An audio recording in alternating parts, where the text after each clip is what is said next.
Today, a few final provocations from the Hannah Arendt book I have most recently read.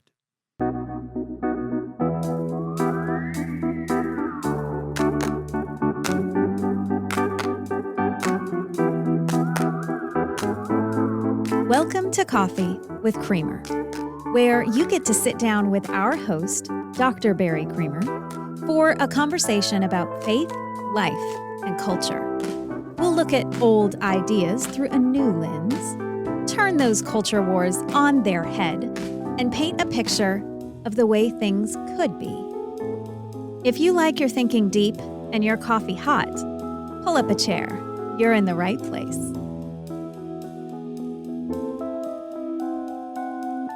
The book is The Human Condition. We introduced it last time, talked about some of the ideas behind it, so I will not spend a lot of time going back over all of that. I encourage you to go back and listen to the first episode if you didn't. I think it'll be a little confusing not to have that foundation laid. But the point is that by the time we got to the end of the conversation about it, recognizing not only that human beings exist, humans be, but also that humans do.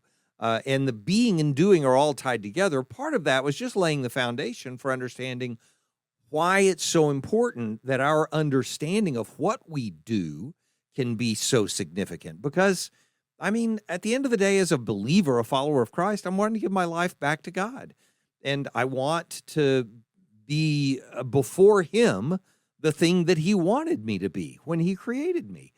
And to say that only about my being is not to understand what He created in me, because He created me as a beer and a doer. And so I want to do both of those. I want to live in both of those, which means understanding what it means to fulfill my humanity. I think The Human Condition, this book by Hannah Arendt, really makes the point of what it is that we do in a way that allows us to analyze it and sort of see if we're actually accomplishing anything. And so here, I want to go back through the three big categories that she puts this in: labor, work, and action. Those are the three categories. And cement in our minds the difference between them, but also then give us a way of looking at ourselves and saying, is the way I live in my labor, in the process of life, the day-to-day mundane iterations of life that involve consumption and production and so on. Am I living that in a way that I give back to God, that's meaningful, giving it back to Him? And so I want to start with labor and then just work our way through to work and then to action. And again, labor is that part of our life that's about a rhythm. It's the rhythm of life that you experience in a basically endless cycle. I mean, obviously it ends when you die, but then you're just part of that cycle for the longer period of humanity. So the idea of being a part of labor in your life sounds like it just objectifies us, but it doesn't. I mean, part of being human is that I am the same kind of animal that all the other humans are. That's just part of who I am. I can't pretend that eating is not a part of being human. If I don't eat, I die and I stop praying, at least in this world. It's a part of being human. And so the labor part of life is the part of life, this day-to-day labor. And again, we talked last time about how some of those things fit together, because labor and the way that word also fits with the concept of reproduction. It's a concept for me. I'm a man. I don't have to go through all the things that a person goes through who actually goes through labor, right? But the point is that those are not coincidentally related. They're historically related and in more than one language. And the idea of labor also involves toil and the things that come with what we read in the description of the fall in the garden. So we kind of talked about some of that in the last episode leading up to this. But the point for us is to pause and just examine the part of your life that wouldn't have to be uniquely you, but it is you. It's a part of you. It's a part of who you are in the world and how you interact with everyone else inherently. So, I mean, and on this part, I mean, And again, the words that go with it are when we are just participating in the world, when we're producing things that can be consumed, or consuming the things that were produced, or we're in the process of a cycle that entails somehow the destruction of all the things that are involved in it. And, I mean, I've done a lot of funerals, so we're all involved in that because we're all destroyed in the end. I mean, the physical part of us. And so, this part, the process part, I mean, you can think of the mundane things that you do every day, walking the dog. It doesn't matter that it's you walking the dog. I mean, you could buy a good robot and have it walk the dog. But there is something about that process of circling the block or, carrying the baggies, the things that go with walking a dog that fulfill a pattern in life that's fairly satisfying. The number of people who do it, I don't want to dwell on walking the dog, but I mean, whatever it is, filling your car with gas or just sitting down at certain times of the day and having your meal. Who doesn't know that as obviously having a meal is consuming. So it's a part of this cyclical way that we participate in life along these lines. And the idea of labor is that you're expending energy that needs to be replaced by something, and so you consume something, and the nature of it is sort of agrarian in its perspective. You plant things in the ground, they grow, you harvest them, and you're exhausted, so you eat them, and that gives you more energy to go plant some more things in the ground that grow, and then you eat them, and so on.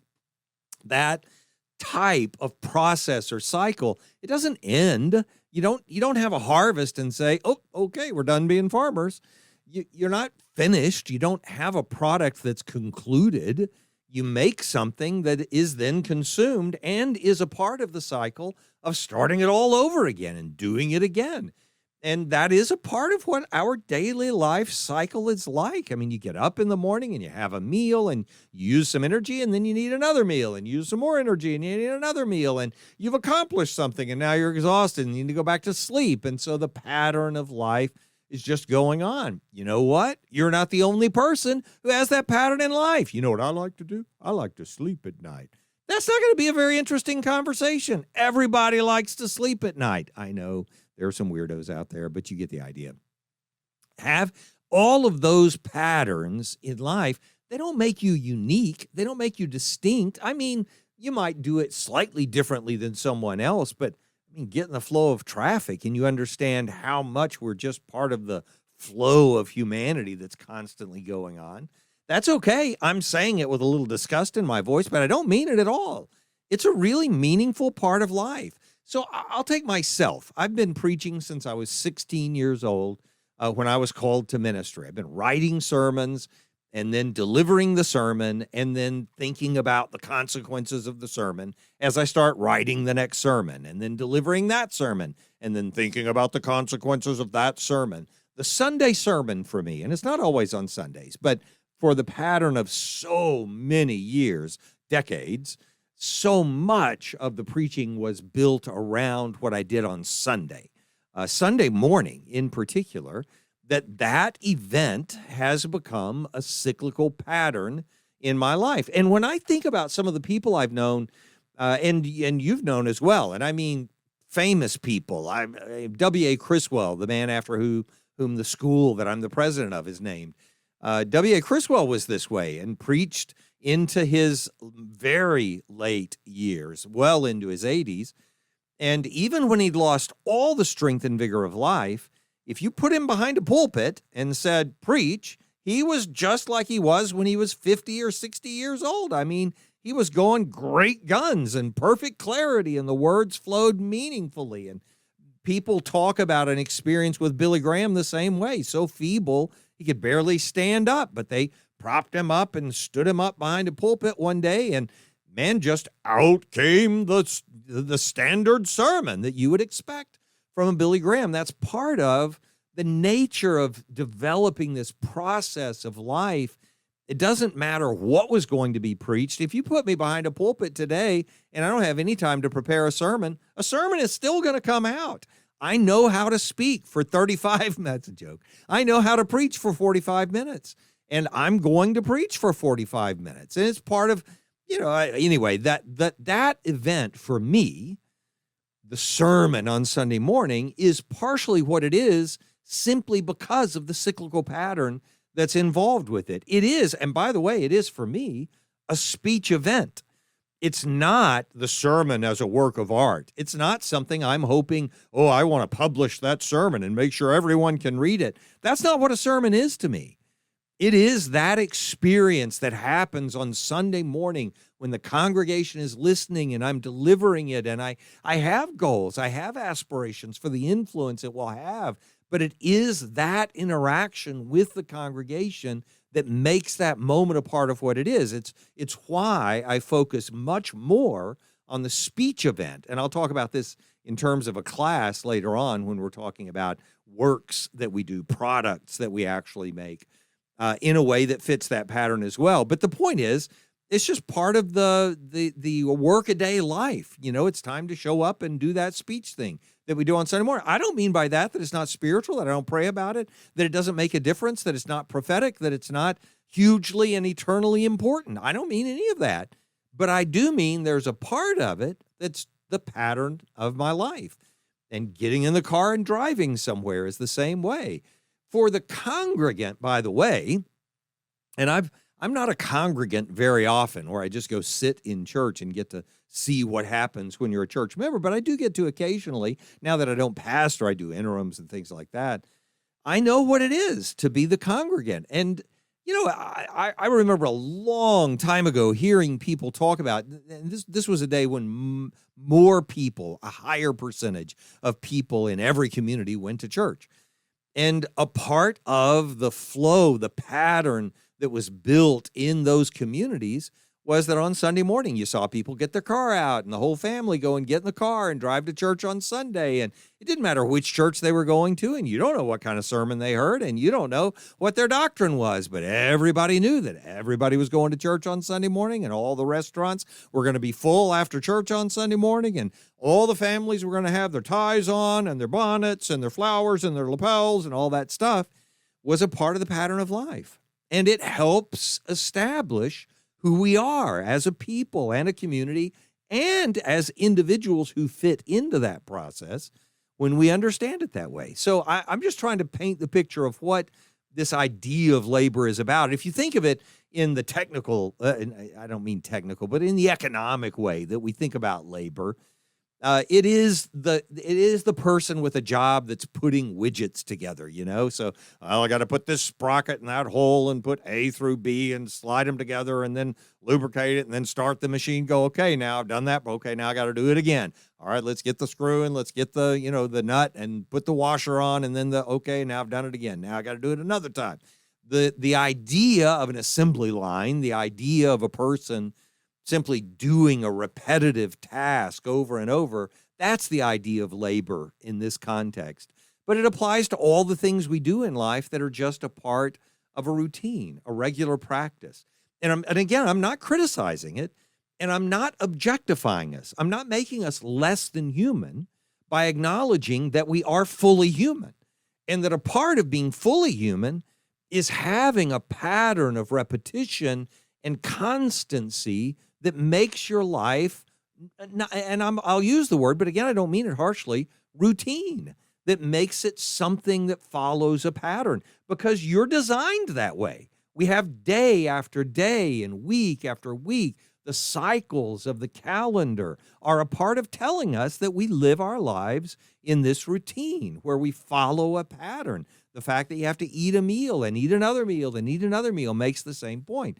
So, if I put that into something on the spiritual side, it's the idea of a patterned, regular, predictable, daily, devotional type of life.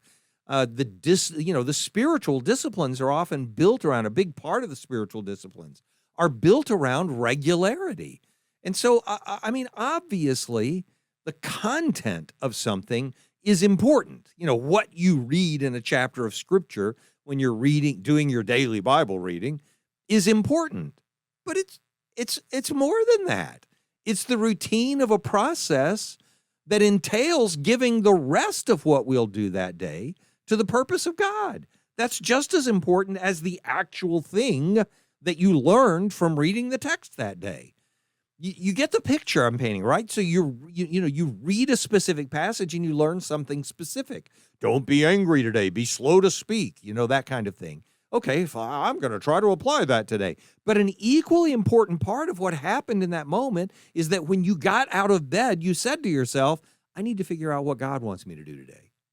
And whatever that was going to be, whatever advice he was going to give you from Scripture, how do you like that? Advice. God gives advice from Scripture. Anyway, the point is that it's just as important that you have the routine that establishes that pattern of commitment, that establishes where you fit in the process of the world that day. Well, I'm one of those people that follows God, So in one sense, that moment isn't about those few minutes that you spent with God, but about spending in the language of David in the Psalms, evening and morning and at noon, I will pray and cry aloud, It's that spending every evening and morning and noon in a pattern of life that acknowledges the lordship of Jesus.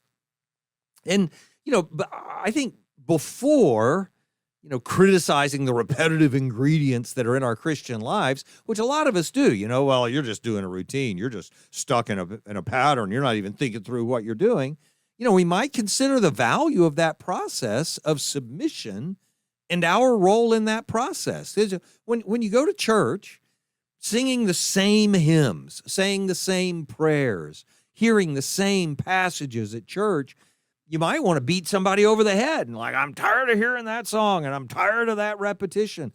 But that repetition is incredibly valuable as well. It sets a pattern in your life that says, and again, I never favored these kinds of things. I never thought of these things as even important. I always thought it was more important to change things up. When I go to churches as an interim, very often I'm saying to them, you got one way you do services. Can't you ever change it? Let's change it. Let's put the offering at the beginning. Let's have the baptism at the beginning. Let's sing the songs at the end this time. I try to shake things up. So, that's my personality is to do things like that. But it's so misguided to think that that's the only thing that's important. There's no way on earth to read the Old Testament and not hear God saying to the people in Israel, I want you to memorize these prayers, memorize these songs, memorize these commandments, and repeat them rote to your children every meal that you have, so they learn to quote them back to me, so that the pattern of our life is part of the testimony to his lordship and his presence with us all the time. This is why we celebrate the same holidays. We don't say at the end of a year, we've done Christmas 20 years in a row. Let's do something different this year. No, Christmas is the holiday. And when it's time for Christmas, you rotate it back around to Christmas. So think about how much, and think about Christmas itself for a second. And I do mean in the material kind of gift exchange kind of sense to make this point. Think about how much of our holidays is actually about the process of having the holiday and not something that remains, something that made it important. So and I mean that literally in terms of the gifts we exchange, I could not point out 5 gifts that I've received over the last 61 years of my life that I still have. It's not about having a product. It's about that moment when everybody passes them around and you exchange them, and you might as well give them something that they're going to consume. It is the process of the exchange, of the gift giving, that makes the Christmas holiday what it is. Otherwise, you just, some people do this. Give them a gift card and let them go shopping. Who cares about the rest? Anyway, you get the idea. It's not the stuff. It is the process. Even the gift card. Why do you give them a gift card? What's the point of that? They've got money. You've got money. Hey, you know what? I was going to give you 50. How much were you going to give me? 30? Okay, well, let's just exchange 20 and be done with it. All right. It's not a matter of the net benefit or loss. It's a matter of the process of the exchange. That's what I'm saying, that there are parts of our lives that are made important, not distinct. We're not different from everyone else because of it. In fact, we're like everyone else because of it. Anybody can put a nut in a washer and a nut. Well, I said nut. a washer and a nut. I was trying to say a lock washer and a flat washer, okay? There are three things. Anybody can put a flat washer, a lock washer, and a nut on a screw. Not everybody can say it. Anyway, the point is anybody can do that, and yet it's still got to be done. That's the point. And it's the same thing with your eating and sleeping and the pattern of your life. And think about what that means to the people who are part of your life. These are the things that you can do, but really anyone else could also do if they just fit the same pattern of living that you happen to be filling. But that doesn't make them unimportant. So for instance, in ministry, in my personal ministry career, I'm inclined to go do things that make a difference. So it's like, I don't want to, why am I going to go sit with somebody and hold their hand in the hospital? I mean, what's the point of that? Somebody else can go sit with them in the hospital and hold their hand. Well, of course somebody else could. But the point of it being me is that I can also do it.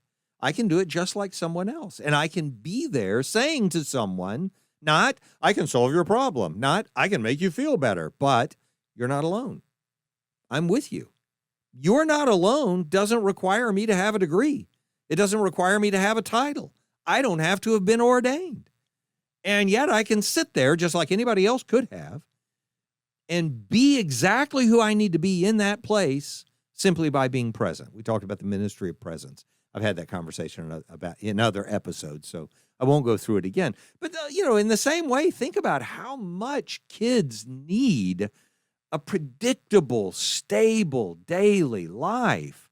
Let's just get up at this time and have a meal and know that you're going to go to bed not hungry and that you've got somebody who's going to listen to the things that you went through today and care about what's happening in your life and keep you safe and so on. All those things can be provided by somebody else, but they're being provided by you. And you happen to be the person who lives in a pattern of life that allows them to experience that as well. That's part of who we are in the world. We fit together with other people in a pattern of behavior that allows for a stability that gives us then the freedom to participate in these other parts of life that we need to talk about as well. So on the labor side, you can hear how, in terms of the process of life, and in labor, that's the big thing that we're talking about. What's the process of your life? What's the routine of your life? Are you giving the routine of your life, the pattern of your life? Does that also belong to God? Is that something that testifies to his presence and importance in what's going on with you? Is it part of the lordship of Jesus in your life? Now, that's not Hannah Arendt's question, obviously, but that's my question, based on that being a part of who we are, because I need to acknowledge that a part of who I am is a creature that lives in processes that involve participating and producing and consuming and ultimately destruction and then starting over again. And I want all of those parts of my life to belong to God as well. Anyway, we can do more about it another time. The second category is work. So we talked about labor, now we're talking about work. In the economic sense, you can hear the difference of what I mean, because in the sense of labor, it's just being a part of the process of production and consumption and so on. But in the process of work, this is why I mentioned last time, we use the word work also to mean the product. So the work of your hands. So a piece of pottery is a work of art is the word we use for what someone has produced, for this work that somebody put out from their work. And it wasn't just labor. It's not just, it's not paint by numbers. Not mocking it, just making the point that you can have anybody do the paint by numbers and get exactly the same thing if you do it precisely the way you're supposed to, just like putting nuts on screws. That's not what nuts on bolts, I know, difference. But anyway, the point is, that's not what I mean by a work of art. I mean something that a person produces from the skill of their hands, not that that's without any skill, and there is a durable product that comes from it, so that's fine. But the things that this kind of work is what we do that results in the things that people encounter in the world. That's what we mean by a work. It's the things that remain in the world, that sort of create the context, the shape within which people experience the world. The fact that I'm sitting on a chair, this is somebody's work. Somebody made this chair, and now it's a part of shaping the world that I live in. And the way Hannah Arendt talks about it in this book, by the way, in The Human Condition, artists are, in our world, one of the only groups that we automatically categorize in this way, to say that they are primarily makers. They are the people who just produce things, because what they produce that remains is most durable in the part of it that's not consumed in any way, that never does go away. And so you visualize, you see the work of art or something like that.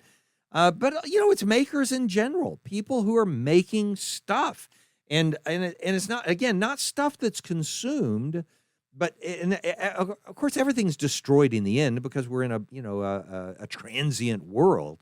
But I mean by it, it's not in its nature to be destroyed by using it. My chair is not supposed to be consumed by my sitting on it. It is, because I weigh a little too much and I sit a little too hard and wiggly in it. But the reality is that the chair is designed to endure that. And when it breaks down, it's because something's gone wrong with it. It's not a part of it's not a consumable product. That's not what it's supposed to be. And so I would put music in the same category, not the performance. The performance does fit this category in some ways because it becomes a mental object that does stay with you. But I mean primarily, a piece of music as a composition, the piece that endures, and it can be performed here and there and this way and that way, but it's still this underlying composition that was put together. That would be something someone has made. And again, it's an example of art. A sermon, and to come back, I was giving a labor example before, where one of the things that my sermons are is just a speech event that happens on Sunday morning. And if you put me behind a pulpit, I'm going to exude this sermon. And 99% of the time, nobody's going to remember what I said afterwards. I'm not saying that in a self-deprecatory manner. I just mean it's a reality of public speaking. Most of the time, people can't remember what somebody said after they said it. They experienced it in the moment. It has an impact on them. It's still meaningful. But at the end of the day, if you say to them, now, what did he say? They're like, he talked about something to do with, I don't know, birds, and something with work, and, I don't know, vote this way or that, something like that. Anyway, whatever it was. But in the moment, they experienced. So I talked about it as a process like that, as part of who we are as, laborers. We're in the process. But this is different than that. There are elements of it that have to do with producing something that's residual, something that's durable, something that remains behind. So there is a difference between, an average workaday Sunday sermon. And again, I'm saying this about myself. I'm a preacher. And so but there's a difference between that everyday sermon and then, R.G. Lee's Payday Someday, which is dated. And I'm not trying to say, oh, that's the greatest sermon ever preached or something like that. But there is something about that sermon, maybe the most famous sermon from the 20th century, preached hundreds of times and printed and put out in books and, examined and, so on, all of that. It became a durable product. And that's different than the experience of preaching it on Sunday morning. And when I think of a lot of the pastors I know and some of the former students I had who are turning a sermon into a book or turning a sermon series into a book, and that's the goal, is to get it on someone's shelf, that's sort of the difference here. Then it's not about something that's just a part of the process of every week, we go and we stir each other up to good works, and that's part of our process of being able to follow the Lord. There's that on the labor side, but on the other side, there is this desire, I think, among some to produce something durable and say, I want a book on a shelf where a person can open it up and see, oh, look at the work that they accomplished. Look at the thing that they produced. Not to pat them on the back, but to say there was something meaningful and durable that came from this. I mean, the fact that we regard Scripture the way we do is part of the evidence of that. The fact that some bibliophiles think it's a big deal to smell the mold in the book when they open it is part of the testimony to that. We like the durable part of what comes as the result of the work of a person's hands. Something about their technical skill, and then now they've contributed to shaping the world for us so that we have a different place to live in. than we would have before. It's part of the challenge, as I mentioned. I would bring up my class. I'm teaching ethics this semester. This is fall of 2024. If you're listening to this much later. And in my ethics class, I mean, I teach it over and over again. And normally when I teach a class, it is the same way I preach a sermon. And I don't mean I preach to my classes or even that I just lecture in my classes. They're very much discussion oriented. I don't always get to the discussion because sometimes the questions that I ask are basically sermon length. But the point is that I believe in using the class the same way I think Sunday mornings work for us. If Sunday worship, let me put it this way before I get to the class, if Sunday worship were just about, what do you get what I said in this sermon, and do you understand the 3 points, and have you applied them, and are you going to live them out for your whole, then it wouldn't matter that we meet every Sunday. Sunday is about every Sunday. It's not about that Sunday. The point of doing it every week is that pattern of life of stirring one another up to good works, as the author of Hebrews puts it, that we provoke one another to love and to good works. That's part of the pattern of living, and that's a lot of what I do with my classes normally. I'm not trying to produce something that remains on the shelf. I'm not trying to produce something where the students leave and they go, oh, yeah, I memorized the 100 things from that class, so now I know how to be an ethical person. That's not my goal in these classes. I use each class in that semester, and I mean each meeting in that semester, in sort of a rhythm of sensing where the students are and then cajoling them towards some self-awareness and changes of mind and heart so that they understand then how to function. It's very much a process, not just an end product that I'm looking for. That would fit under the category of labor, in that process of life kind of stuff. Well, this semester, I'm actually recording the class for the sake of making it something that we can share with other people in, online courses and stuff like that. And that's going to be a challenge for me because recording the class means creating a durable product. And it won't be different in the way that I do it, but it will be a little odd for me because my goal in the class is interacting with those students, figuring out where they are, asking questions. So you don't get the difference between this and that. And even the idea of using that kind of differentiation for this student as a way to offer something recorded and durable for students who might take it in 4 years is different. That's a different type of product than what I'm doing in the process of teaching a class with students who are actually sitting in the room with me. Mentoring is a different kind of goal than just having a class, right? So that, I think, is part of what I'm describing as the difference here. But, you can all, so I'm saying part of who we are as human beings, part of what God made us to be is people who can make things, who can make durable things. And so this makes people feel weird because, like pottery, some people can do, some can't. I have a daughter who's brilliant with pottery. She made me a Mobius band out of clay, and it's beautiful. I have it in my office.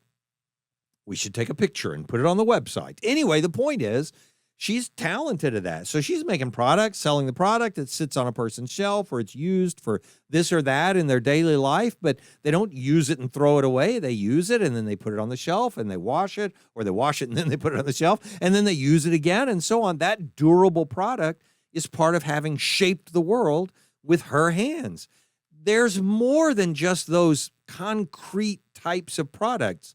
There are ideas that become part of shaping our world. And someone creating a durable idea can do that.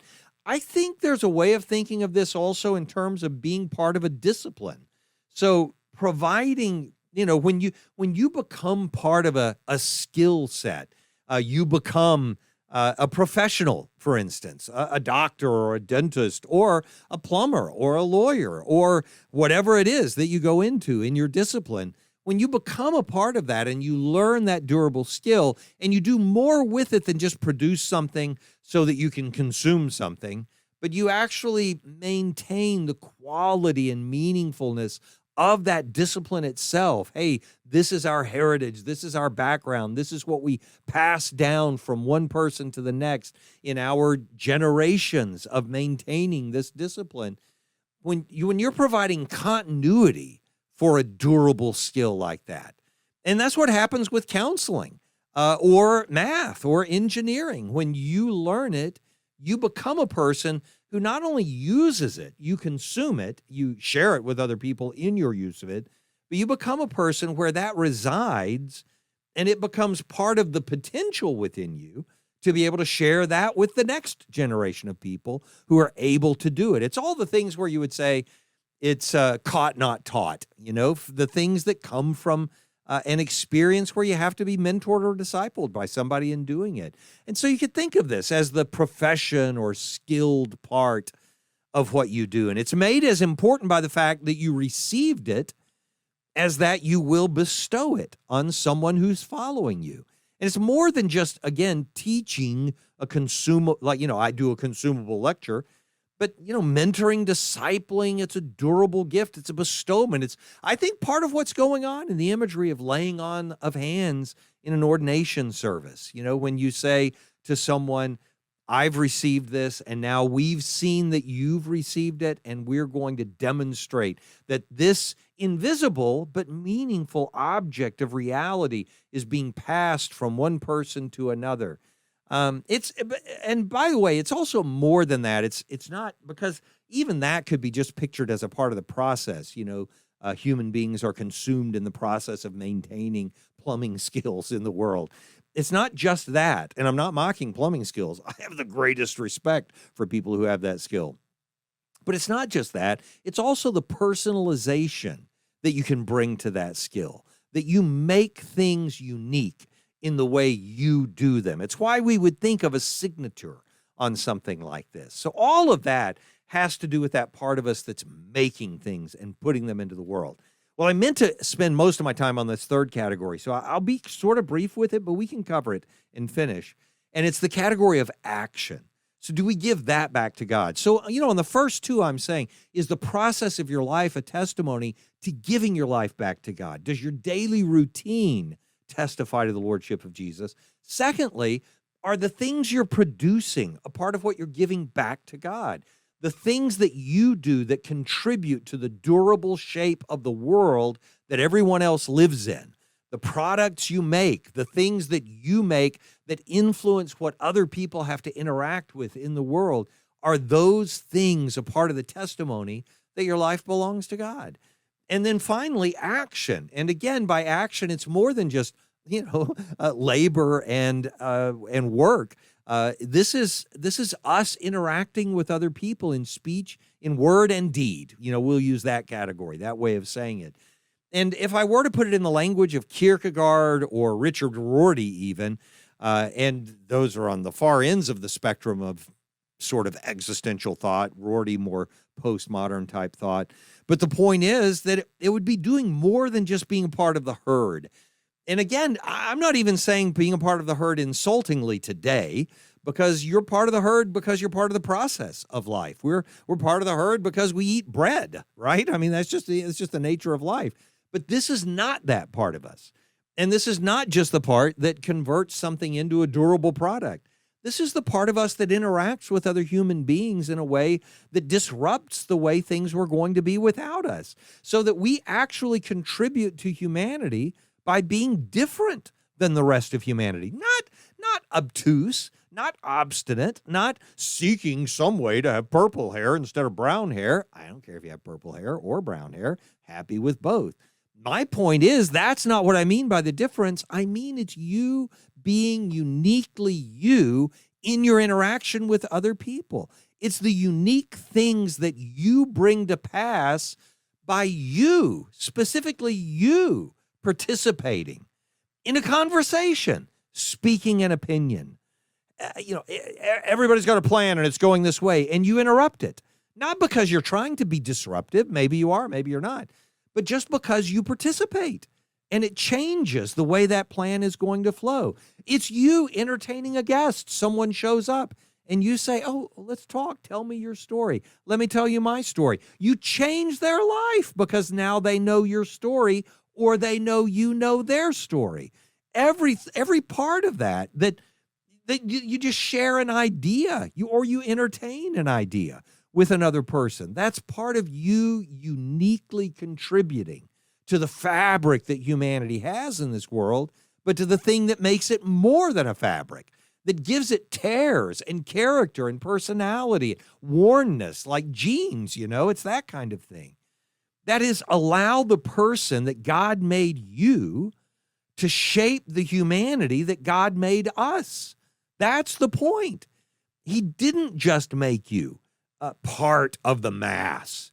He made you uniquely and distinctly a part of this mass. And that's important. It's the reason you have dignity instead of price. You can't be replaced. There is no one else who can be who you are. And no matter how many people we try to put into that role, it won't work. We've talked about that in other episodes. The point here is that, let me give you an example of what I mean by this and how important it is. The best leaders, when you're in a collaborative setting, let's sit around the table and let's figure this out. Let's solve this problem. The best leaders in that collaborative setting where everyone's going to sit around the table and we're going to have a meeting, get our heads together and solve this problem. The best leaders in those rooms are the people who are watching the room and who observe who's not involved, who's not contributing, and then they involve them. Now, I'll say two things about this. One, on the part of that leader, that's action. That's changing the whole room because they're participating in a way that no one else is participating in. But additionally, the thing that makes that so valuable is that the reason you have that room full of people is because you need all the people who are in that room. That's the point of getting them around the table. And so getting that one person who wasn't involved, and therefore making it a better meeting because they got involved, is a perfect analogy for what this world is. We're all supposed to be engaged in it. We're all supposed to be interacting with each other. We're all supposed to bring our idea or our ear or our participation and response or whatever it is, because that's why he made us that. It's not a bad description of what Christ's mission in the world is. He came into the world, so here he is observing, and then he went to the disinherited, to use Howard Thurman's term, to identify them, Jesus and the Disinherited. Beautiful book. You have to read it. If you haven't read it, you got to read it. One of the most influential books in the 20th century on the civil rights movement. Anyway, Jesus comes into the world, goes to the disinherited, and then includes them. Basically, he's the guy sitting at the table saying, hey, you're not participating. And it's not a matter of making for a better meeting. God created the world with all these people in it because he wanted them participating in it. So he came into the world, found the people who were being excluded or who were just not participating, and said, hey, belly up to the table here. Come on up. Let me get you involved. Let me bring you in. Let me give you what you didn't have before. He included them. And we end that story as if their inclusion is the only thing that matters. But the point is that he created them, not just to be included, but so that once included, their uniqueness could shape the rest of the body. That's the microcosm for all of humanity. God created every single person to shape every part of humanity. That's what applies to us. We're not here just to be here. We're here so that our endless processes, day-to-day routine can provide for us and others. So that our work can shape the way people see and live in their world. So that our presence, our choices, and our actions can make all of us together more like Christ than we'd be without each other. The language in Colossians 3, right? Let the word of Christ dwell in you richly, teaching and admonishing one another in wisdom, singing psalms and hymns and spiritual songs. When we're singing those songs, that's part of the process. It's just everybody singing the same words. We're all just putting the nut on the bolt, right? But it's part of a process that allows us to give this all back to God. So they're singing psalms and hymns and spiritual songs with thankfulness in your hearts to God, all doing that together.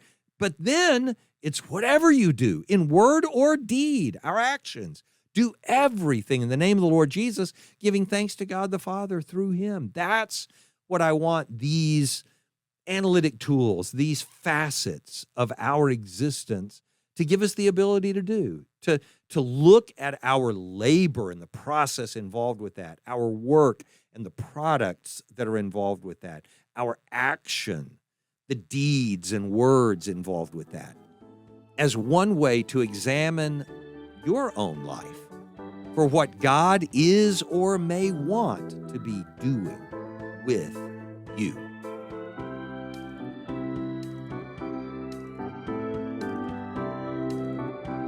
Thanks for joining us for Coffee with Creamer. Your cup of coffee may be finished, but we are not.